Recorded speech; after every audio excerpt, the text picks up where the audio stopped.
Thank you for joining me for a walk in the garden on NCTV, Norfolk Community Cable Television. I'm Liz Davey, and this is a gardening show, Gardening and Cooking, that's filmed at my garden in Norfolk. Today we're starting out in the herb garden. Since our last show, spring has come. In fact, it's almost summer. We've had some very warm temperatures and everything has popped up. We have a few things that we can even harvest from the herb garden today. I've been busy cleaning out any weeds that have started to come up and dividing some of the plants here.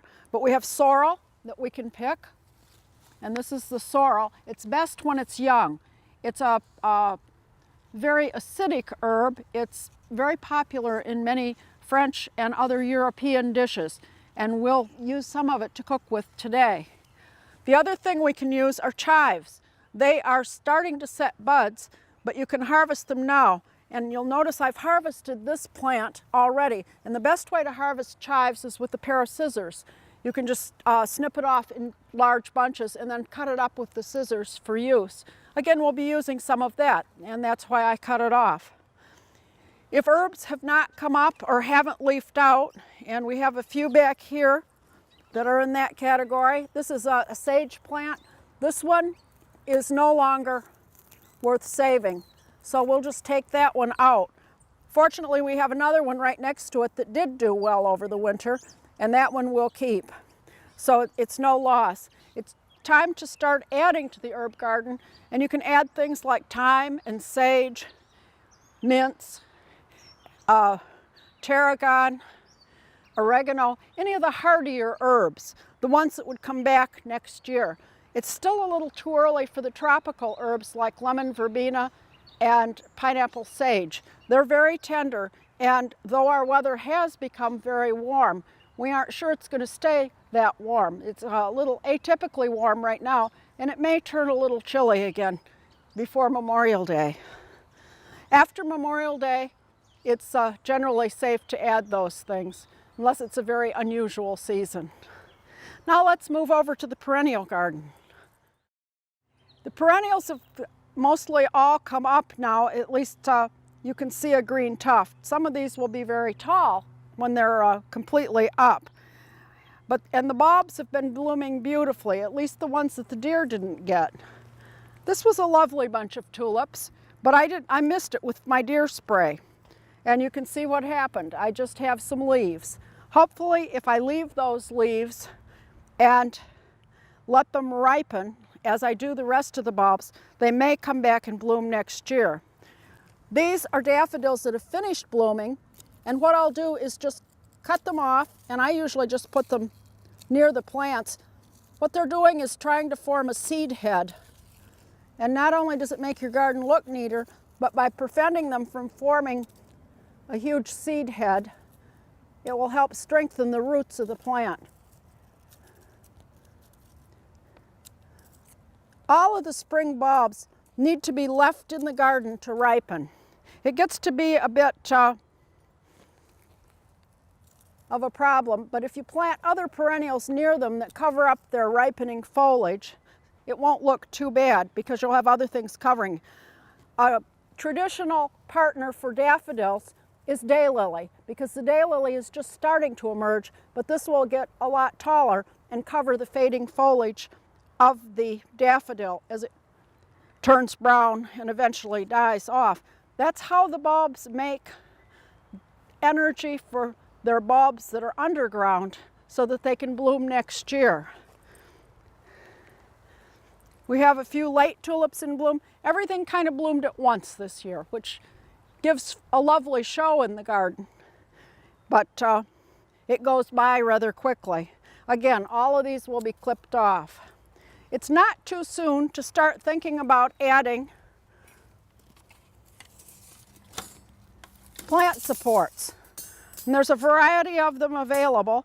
This is a purchased one, and this is a plant called a Boltonia, which will get about, hopefully, 3 feet tall. And what we want to do is get this support on and push down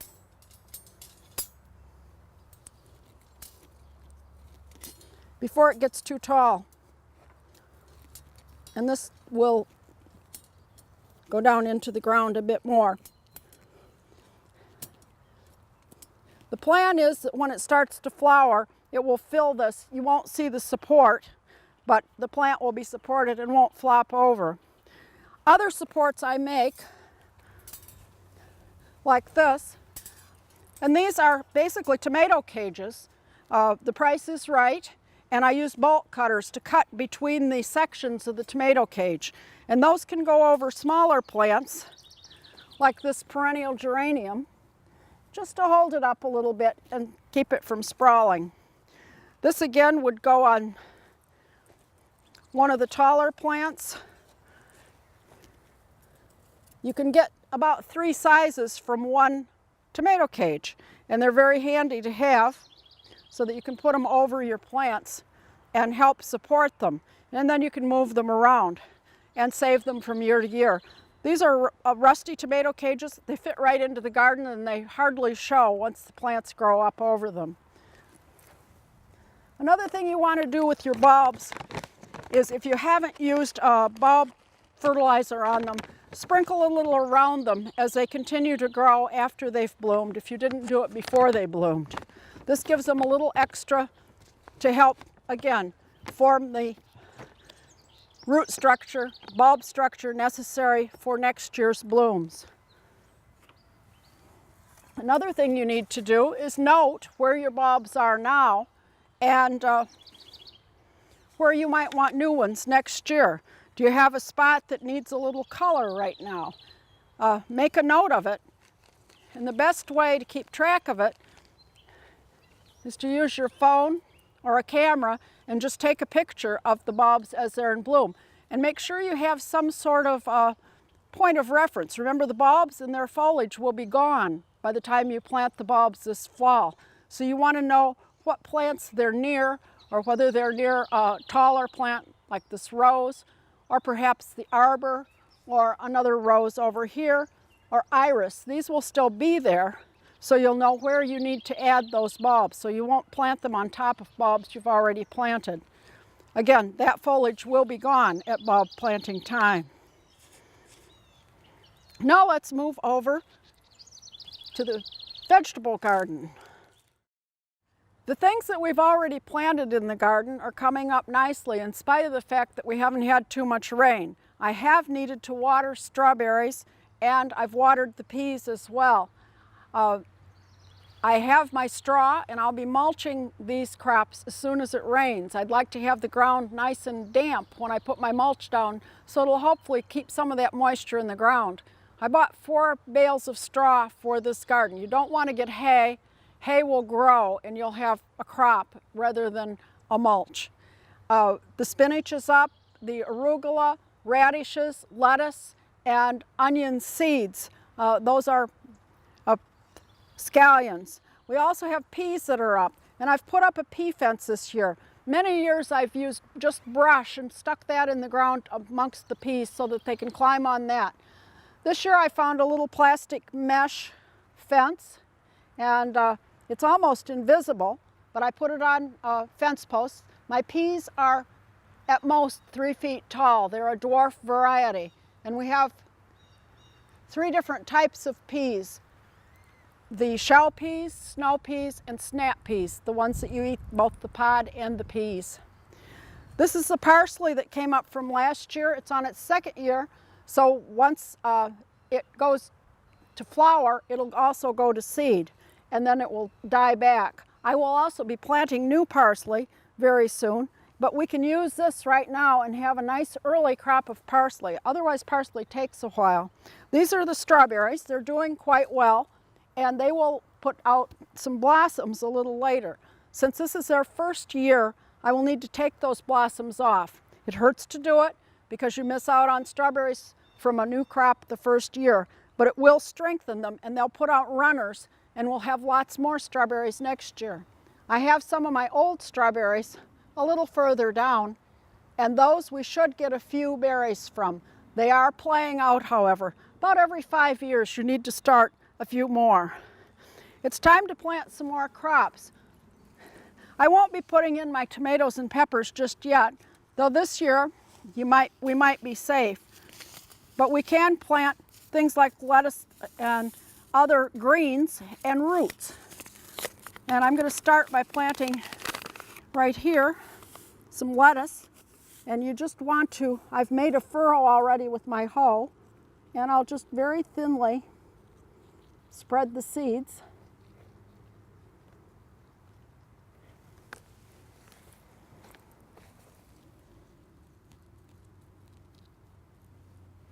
For this variety, and then just cover them with a very little bit of soil, maybe a quarter to a half inch, and pat it down. This will need to be watered, and I'll mark where I stop with a rock at this point. I may put in a stake later, but it's usually pretty evident because I plant lettuce with different colors. This one is a deep red.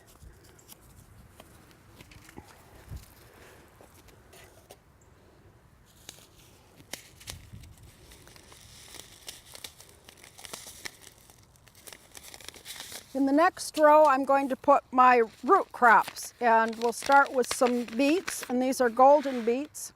I like golden beets. You can't buy them very often in the market, so it's good to plant them. They usually only have the red ones, which I'll plant a few of those as well. These we'll plant a little further apart, and we may need to thin them even then. It saves work for thinning if you do space the seeds out a bit.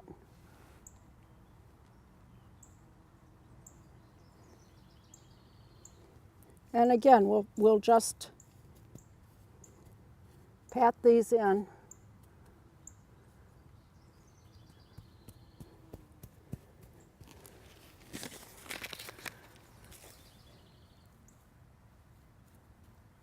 And I'll mark the end of the golden beets with a rock at this point.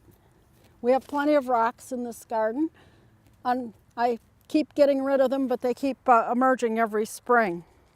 And I'll continue both of these rows with more greens and more root vegetables. I plant more different kinds of beets, carrots, and parsnips, and those will be done a little later on. You'll notice that I have other things marked out in the garden. I have a teepee down at the end, and that one is going to be where the cucumbers go this year. They were at this end last year, so we want to move things around a little bit. Last year my tomatoes were down at that end, and this year they're going to be up at this end, and I've set aside a space for them. I usually grow my tomatoes on red or black plastic. It seems to help with them with fruiting. I notice I have a bit of red, and I have the black on top of it in the roll so that it won't blow away. But this I'll be spreading out and using soil pins. They look like a large hairpin, and they hold the plastic down. Then you cut a hole in it to plant the plants in it. And it seems to help. It also helps keep some of the weeds down. Otherwise, once plants come up, I do mulch with straw, and again, that helps with the weeding a great deal. The other plant I have down at the other end, and I'll start moving this way,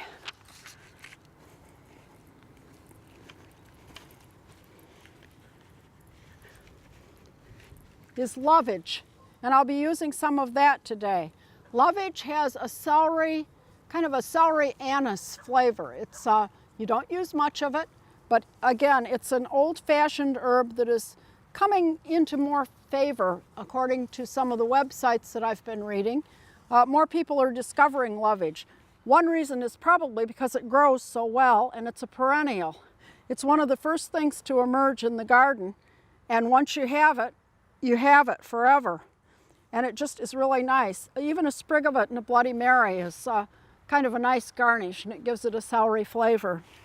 I do have my clipboard, and on it I have marked where I plant things. Each time I plant something, I mark it on my plan for the garden. That way I'll know what I have in here and what's coming up, and whether it needs to be thinned, depending on what variety it is. Now it's time to plant some summer bulbs, summer flowering bulbs. These are different than the ones you plant in fall to bloom in spring, because these will bloom a little later on. Along my fence, I'm going to plant some tall dahlias. They're a very funny looking root, and you can see some sprouts coming up in this one. The roots kind of hang down, and then at the top there's a stem that has come out and been cut when it was dug last year. So I'm going to space these out. I have 5 of them. These will get fairly tall.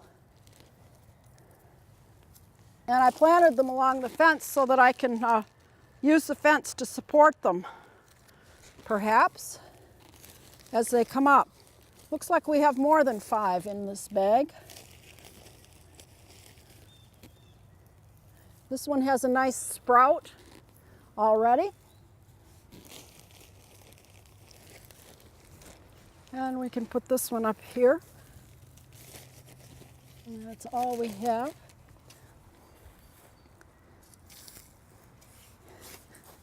These only need to be underground about 1 inch.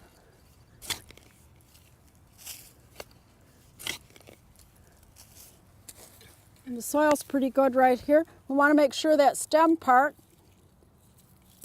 is up, and then just kind of spread the roots out and recover it by about 1 inch.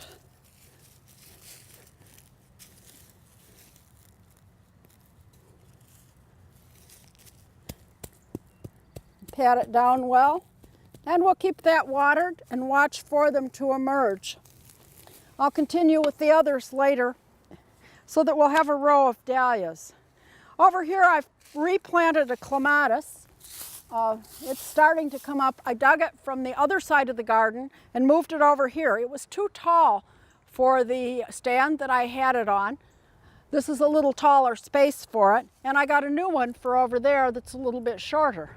They're both blue, and we're looking forward to some blooms on both of them later in the season. This is the time to transplant, divide, and do all those things. I try to have all my plants divided and transplanted by the end of May. Hopefully then they're finished before a lot of the hot weather sets in and you don't have as much watering. Right now, usually this time of year you have kind of a rainy season and things stay damp, but lately it has not rained, so I've been doing a lot of watering. I've brought a hose out to the garden. Norfolk is a handheld hose watering town. Sprinklers are not allowed on town water, but you can use your handheld hose on an odd even basis. I have been digging a lot of plants, and over here you'll see a lot of plants in pots. And these plants will go to the Norfolk Garden Club's plant sale, which is going to be held on Town Hill on the 16th, Saturday the 16th of May. That's week after next. And they always run a very good sale. We have a lot of people that come, so come early and select your plants. These will be going up there. Some of them came from here, some of them came from the town herb garden that the garden club takes care of. I'm on the committee that works on that. We have quite a number of chives and a few other herbs for people to buy at the sale. So be sure to visit us and take home some plants and support the town plantings of Norfolk, because that's where the money goes that we raise with our plant sale. I'm also planting some other summer bulbs, and some of these will stay in pots, others will move into the garden a little later. I've got 5 caladiums. Caladiums are a fancy leaf plant, and they do especially well in the shade. And this is the bulb. It's this very funny looking little bulb, and it has kind of a little indentation in the top and roots on the bottom, and you want to put it with that indentation on the top into the pot of soil, and then we're going to cover that by about an inch or less. Again, with potting soil this time, and it will join the ones that I have down here, and we'll give them a nice drink. Again, you want them to drain well. You want to keep it moist but not soggy.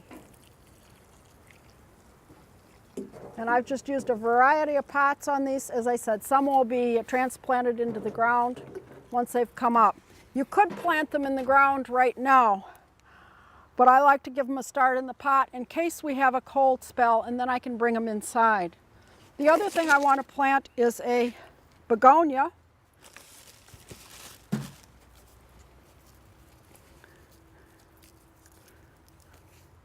And it too has a strange looking bulb, and that one is the knob on top, and you can actually see a shoot starting to grow on this one. This is one that should be good in the hanging pot. And again, it's a shade lover, so hopefully we'll have this to move into the part shade. And we only want to cover that by about 1/2 inch.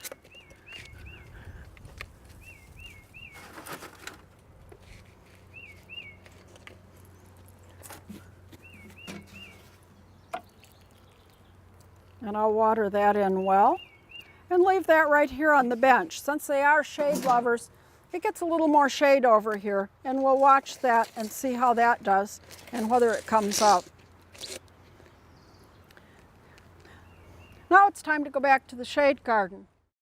On the way back to the shade garden, I want to answer a question you may be wondering.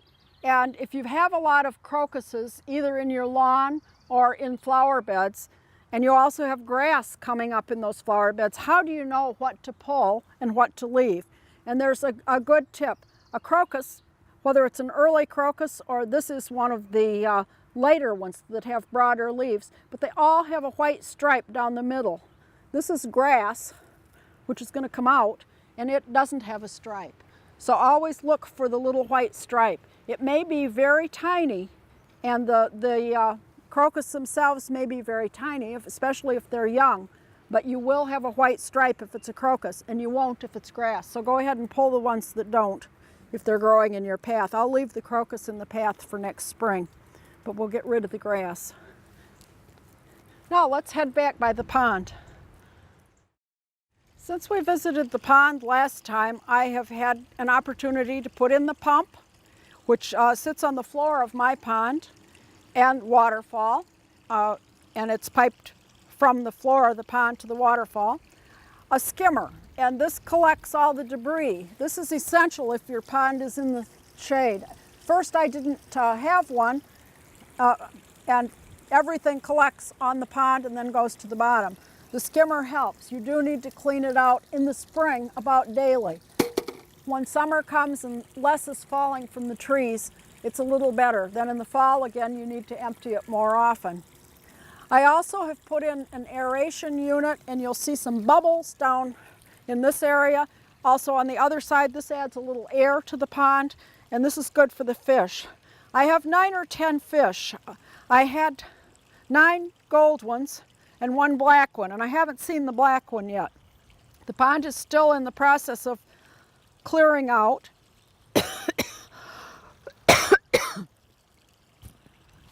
Try that again.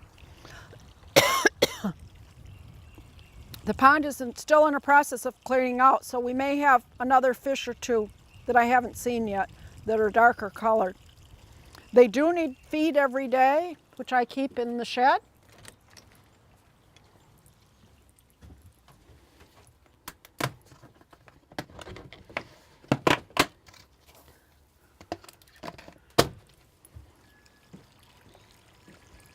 And usually when they see food coming, they come right over.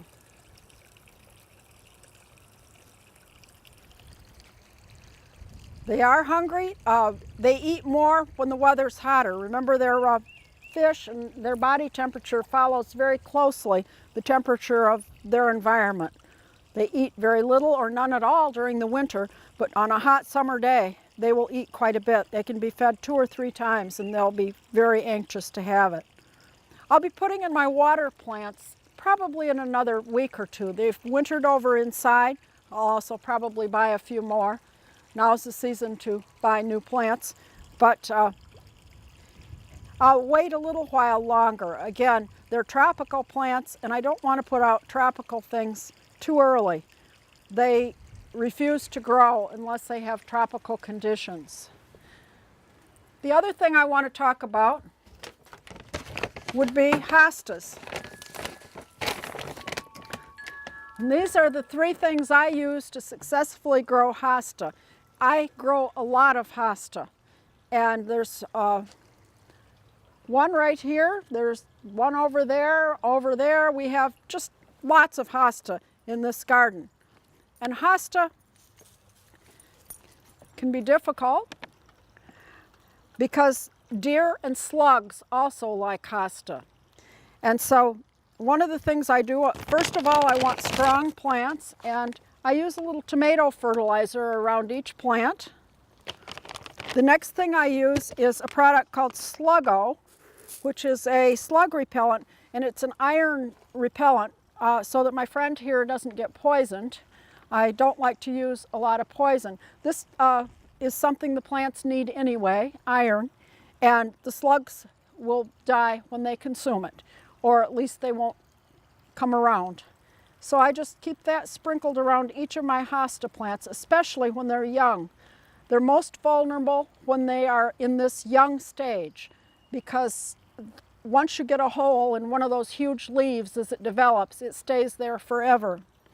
The other thing I do is the deer spray, and that's how I was able to have at least some tulips, because we do have lots of deer. But I'll spray these about weekly, and hopefully the deer will get the idea that this is not the place to come for dessert. So those are the 3 things that you need if you want to grow hosta in an area that has both deer and slugs. The slugs are more prevalent in the woodland areas, especially if you haven't completely cleaned up the debris around them. And they will eat a whole hosta overnight if they become too numerous.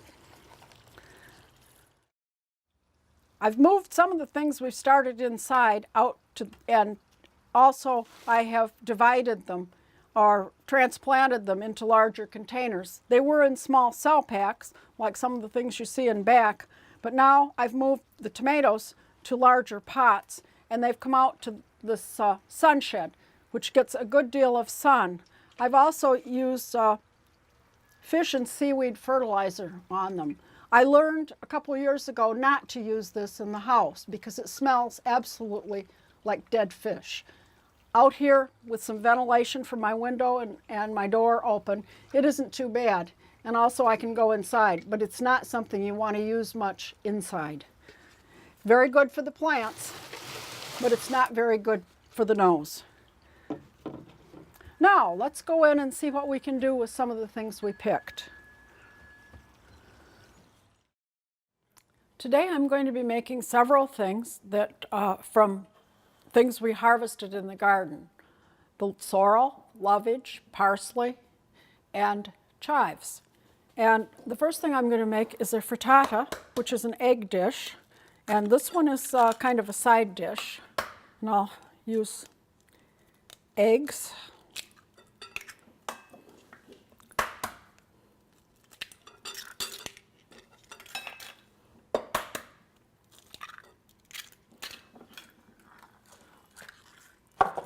And we'll beat those.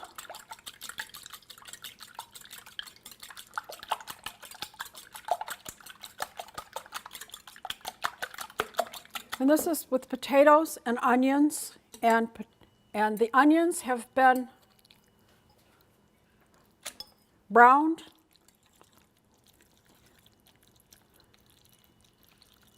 before now. They're just in butter and oil. Yellow onions, very slowly cooked until they're a dark brown.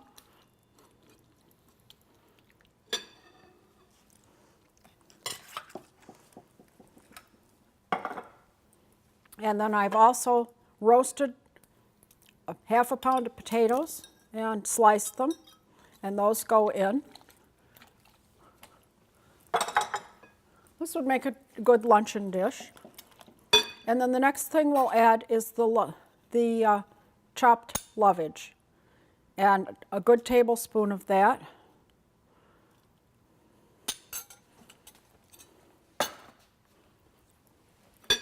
And I'll mix that in.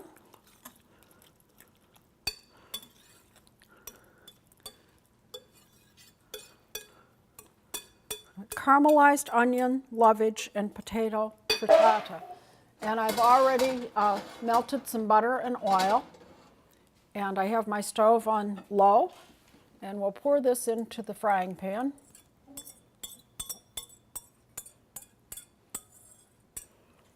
And spread it out, and we're just going to let this cook on a low heat, medium to low. Let's see, we're maybe up a little bit to start, until it's almost solidified.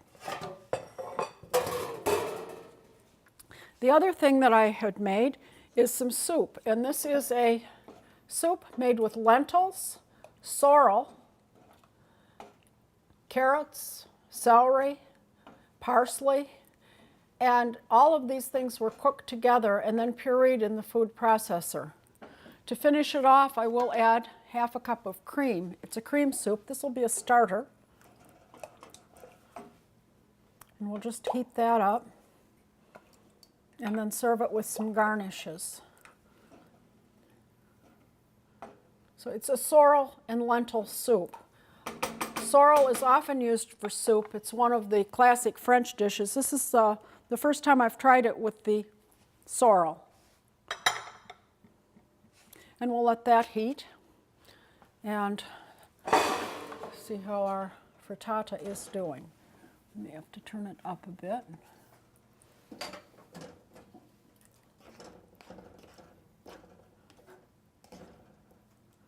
Want it to cook fairly slow, but we do want it to cook, so make sure our burner is the right temperature. The next thing I want to do is a pesto with chives, and this will be served for my dinner tonight with fish. And what we're going to use is 2 cups of chopped chives, which have been washed and just sliced a bit.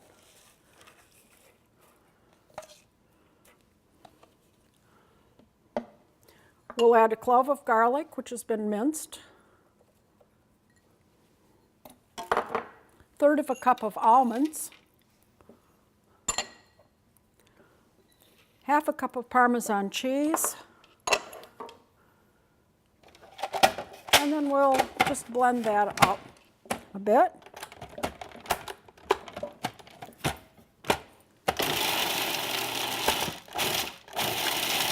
So everything's chopped very finely.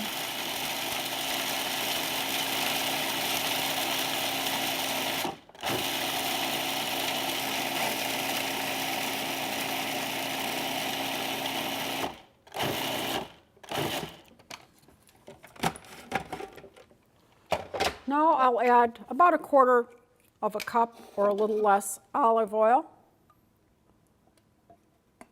This could also be used as a spread. It's going to be quite pungent, and or served with a white fish, which is what we'll be serving it with tonight as a sauce.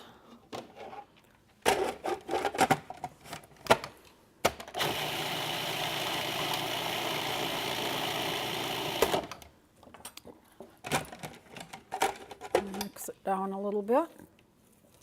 And again, we want to really make sure this is pureed.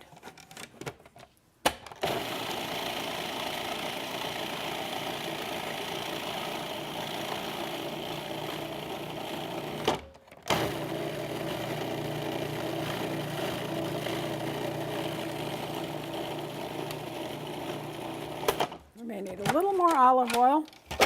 We want it to be just very creamy in consistency.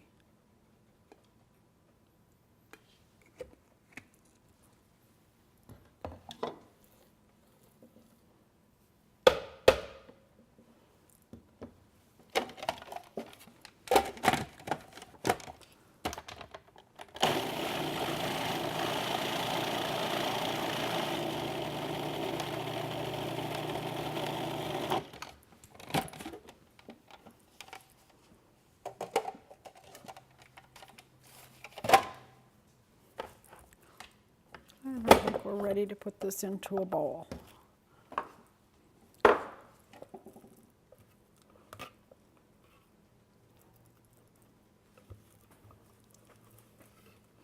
A very green chive pesto. You can make pesto out of almost any herb. Sometimes it's wise to add a little parsley or other less pungent herb combination. I make cilantro pesto. I'll be making that later on. And I usually use about half cilantro and half parsley when I do that.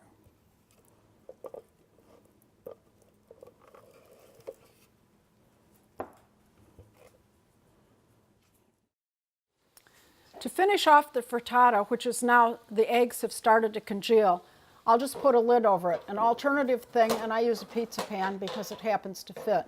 The alternative is putting it under the broiler just to brown the top a little bit before it's served. And it can be served either warm or at room temperature.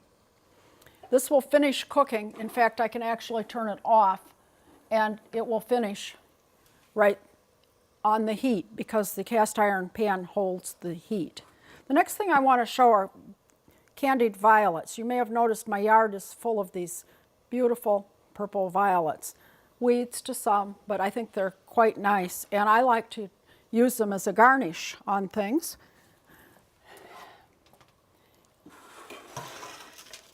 So there's a very short season of making candied violets. And what I'm using is egg white, and I'm using a dried egg white that's been reconstituted because it is pasteurized. And I feel that's a safer thing if you're going to eat the petals, which you certainly can. Violets are one of the edible flowers, as long as they have not been sprayed or had anything else put on them pesticide-wise. And I coat them with a small brush, and then I dip them in superfine sugar, or bar sugar, it's sometimes called, but superfine. And then I'll just lay them out on wax paper, and I leave the long stem on.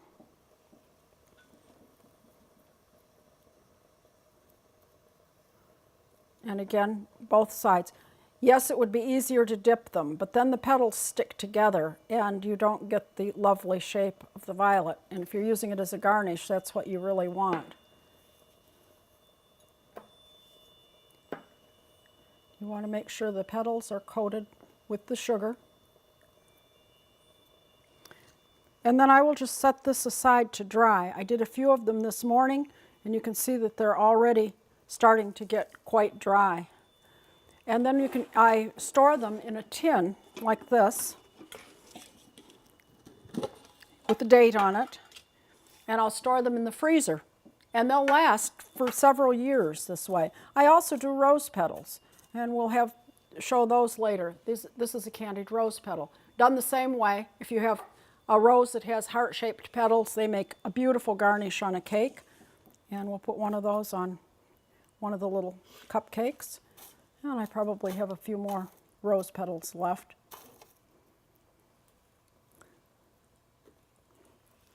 Of the heart shape.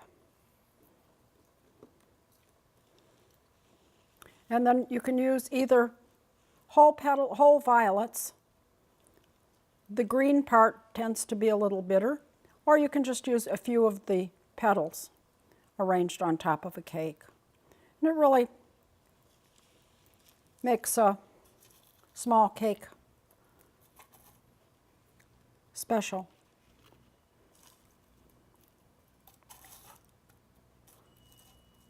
Again, we'll take green.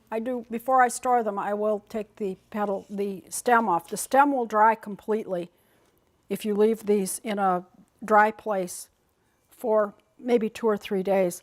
I have a spare oven that I just take the oven control off and I use it so that these can set and dry. And it doesn't take long at all to do several dozen of these while the violets are in full bloom. And they're really kind of neat to have and impressive to show people something from the garden. Okay, our frittata seems to be finished. And we'll garnish that with a little more of the lovage that's been julienned. And that can be served at room temperature or slightly warmed.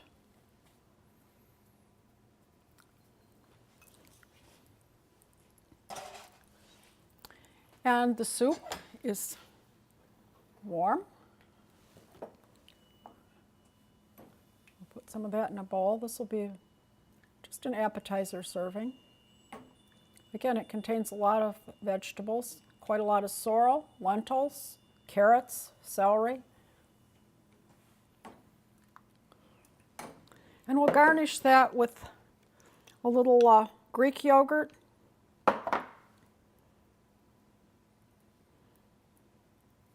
creme fraiche, or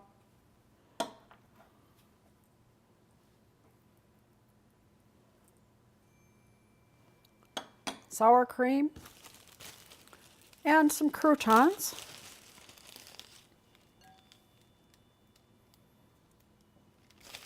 And these were just a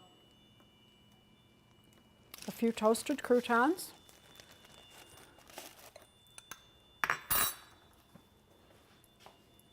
And a bit of the chopped sorrel to echo the flavor of the soup. Put some garnishes out by the dishes. This would be the sorrel soup, our lovage frittata,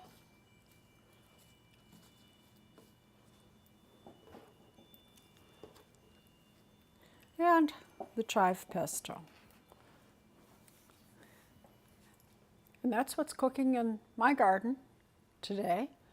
I'm Liz Davey, this is NCTV, and you've been on a walk in the garden. Thank you for joining us.